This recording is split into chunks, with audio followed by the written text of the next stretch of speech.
من أحب الوصفات على قلبي الوصفات اللي بدون وقفة وبدون تعب وبتطلع بنتيجة مبهرة زي اللي انتوا شايفينها كده، وأحسن بكتير وطعمها رائع والدسامة كده باينة في طعمها، وقد ايه هي كريمية وباين ان هي لبن طبيعي بدون أي إضافات. يعني من الوصفات اللي انتوا هتعملوها على طول هي الجبن. هتتحط معاكم على طول في التلاجة، سواء جبنة قريش أو الانواع كلها اللي في السوبر ماركت. هقول لكم كل حاجه وازاي عملتها بالتفاصيل، بس لو اول مره بتشوفوني انا اسمي مريم ودي قناتي. لايك وشير للفيديو ده وكومنت حلو لما تجربوا الوصفه دي وتعجبكم.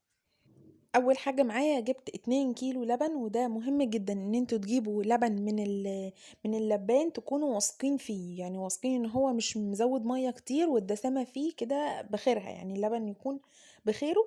مش مضاف له ميه كتير ومش هيطلع قشطة معاكو كتير لان ده هيأثر على الجبنة.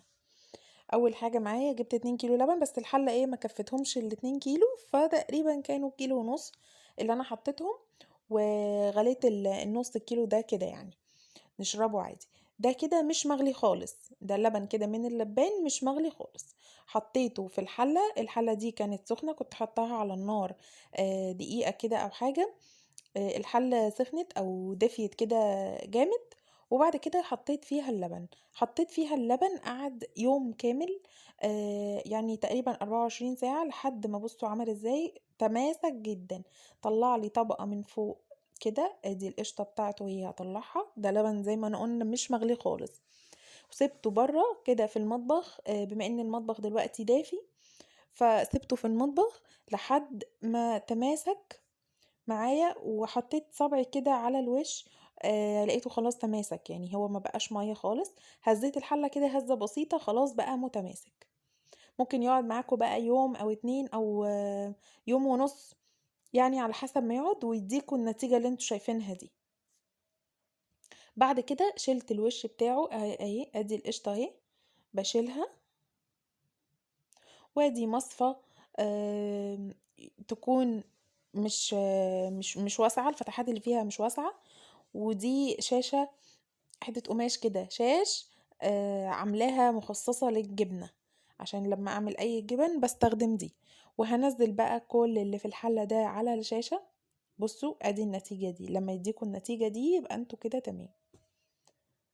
هصفي بقى المرحلة دي، هصفي كل المية منها. بصوا هي كمية كبيرة ازاي، هي هتصفي معايا على تقريبا 650 جرام من الجبنة. يعني الكيلو ونص لبن طلع لي 650 جرام من الجبنة. هصفي بقى المية كده، يعني هضغط شوية كده على الشاشة انزل كمية الشرش ده. طبعا مش برميه خالص، يعني انا مش بعمل معجنات اساسا غير بالشرش ده. بعد كده بيغنيني عن اللبن وبيديني نفس الطعم، وبيخلي بقى المعجنات قطنية وهشة وجميلة جدا. هفضي كل ما هصفي حبة شرش، وبعد كده هحطهم بقى في كيس وبشيلهم في الفريزر. صفيت كده اهوت بايديا حبة مية كده، بديت اضغط على الشاشة، نزلت حبة مية. بعد كده بأي حاجة تقيلة بقى عندكم تقدروا تضغطوا على الجبنة دي. يعني بصوا مثلا الفخار دوت عندي تقيل، فمليته مية وحطيته. بعد كده جبت حسيت ان انا عايزة ازود كمية تقل اكتر يعني، فحطيت اللبانة كده برضو مليتها مية وحطيت فوقيها الفخار عشان يضغط على الجبنة وينزل المية بتاعته كلها. بعد كده انا كنت عايزة اعمل جبنة براميلي. فجبت تمن بس، يعني قطعة كده، قطعة جبنة قد مثلا معلقتين كبار او 3 معالق من الجبنة، وحطيتهم في الكبة بتاعتي. عايزة اطحنهم كده، عايزاهم كريمية خالص خالص يعني. حطيت عليهم معلقتين 3 كده من الشرش على حسب ما تحتاج وتبقى ناعمة معايا، وهوريكم النتيجة بتاعتها. ادي حطيت حتة الجبنة. شوفوا بقى انتوا عايزين مثلا تحطوا انهي نوع جبنة انتوا بتحبوه وحطوه واعملوا فيه نفس الخطوات دي. اهو بصوا بقت كريمية خالص ازاي، انا عايزاها الدرجة دي. حطيت تقريبا 4 معالق كده من الشرش اللي نزل من الجبنة لحد ما ادتني النتيجة دي. وادي فلفل حامي متقطع مش عايزينه تقدروا تستغنوا عنه، بس انا حبيت ان انا اعملها جبنة بالفلفل زي ما بنشوفها كده في السوبر ماركت. ممكن تحطوا أطعمة كتير، ممكن تحطوا بقى جبنة فيتا، جبنة تقطعوا قطع زيتون، يعني زي ما انتوا حابين. بصوا بقى، هي دي كمية الجبنة بعد ما المية كلها اتصفت منها. دي كده كمية الجبنة اللي اتبقت منها، صفت تقريبا 90% من المية، يعني لسه فيها مثلا 10%. لو انا ضغطت على الشاشة بزيادة هتنزل لي مية تاني يعني، بس انا استكفيت بكده عشان عايزاها فيها نسبة طراوة كده ومش ناشفة، عايزاها كريمية اكتر. دي القشطة اللي طلعت من اللبن اللي احنا طلعناها في الاول. دي خطوة اختيارية، بس انصحكم ان انتوا تضيفوها. يعني حطيت معلقة كبيرة كده مليانة على الكمية دي. وادي الجبنة اللي انا عملتها في الكبة، حطيتهم على الجبنة بتاعتي عشان تديني الطعم اللي انا عايزاه، اللي انا اوصل بيه لنفس الطعم بتاع السوبر ماركت بالظبط. واحلى كمان، اوعدكم ان هي تبقى احلى كمان.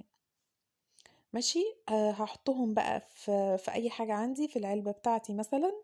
هنقلهم كده في العلبة واقلبهم كويس، واحط نسبة الملح اللي انا عايزاها، واظبط بقى الملح ان انا ما ازودش ملح ولا اقلل ملح، يعني عايزينها ملح معتدل. تقدروا تدوقوها وتظبطوا الملح بتاعها. يعني مثلا الكيلو ونص ده خد مني معلقة صغيرة بس، تكون مليانة سيكة كده من الملح. وراعوا برضو ان انتوا حاطين جبنة عليها ملح، ولسه هنحط فلفل حار يعني، فما تزودوش الملح. دوقوها وشوفوا عايزين ملح تاني ولا لا. بدل الفلفل ده ممكن تقطعوا قطع زيتون وتقلبوها كده مع الجبنة، تبقى جبنة بالزيتون برضو بتتباع، بتبقى طعمها جميل جدا. آم، جبنة الاسطنبولي، جبنة البراميلي، جبنة اي جبنة انتوا حابينها. مش حابين تضيفوا عليها اي حاجة تسيبوها كده، وهتبقى احلى جبنة قريش في الدنيا وبرضو كريمية وتحفة. هنا بقى قلبت كل حاجة. الجبنة اللي انا حطيتها عليها، حطيت معلقة قشطة كده تكون مليانة، ممكن تحطوا معلقتين براحتكم، ممكن تحطوا كمية القشطة كلها يعني، براحتكم خالص. كل ما هتحطوا القشطة ديت برضو هتساعد ان هي تكون كريمية اكتر ودسمة كده، وطعم اللبن غني قوي فيها يعني. سويتها، وبعد ما حطيت عليها الفلفل من فوق، فقلبتها تاني، قلبت الجبنة اللي في العلبة دي تاني كده، قلبتها بره. وحطيت كيس عشان اعرف اطلع منه الجبنة بسهولة، يعني حطيت كيس في العلبة، وبعد كده نزلت عليه بكمية الجبنة عشان لما تتماسك في التلاجة اقدر اطلعها بسهولة من الكيس، وهوريكم دلوقتي انا قصدي ايه. نزلت بقى بكمية فلفل اللي انتوا حابينها، ده حار حار يعني مفيهوش كلام. كان حامي جدا. ف فلو مش حابينه تقدروا تستغنوا عنه. بس هي بتتباع كده زي ما انتوا بتشوفوها، بتتباع عليها الفلفل الاحمر والاخضر، بيبقى مديها كمان شكل حلو جدا وطعم كمان يعني. كان حقيقي طعمها تحفة. بصوا اهي، باين طبعا ان هي كريمية جدا، مش ناشفة خالص يعني. بصوا اهي، بعد ما قلبتها وحطيت كيس كده في العلبة علشان اعرف اطلعها منها بسهولة لما تتحط في التلاجة واجي اطلعها تاني. طلعتها بقى كده خلاص من التلاجة، قعدت يعني كام ساعة كده لحد ما تمسكت ونقدر ناكلها بسهولة. تمسكت بقى كده خلاص. بصوا، ده كان قصدي ان انا اقدر اطلعها كده من الكيس بسهولة، واقدر كمان اقطعها لو حابين يعني. بصوا شكلها بقى ولا طعمها، بجد اوعدكم ان انتوا هتاكلوا جبنة طعمها رهيب بجد يعني.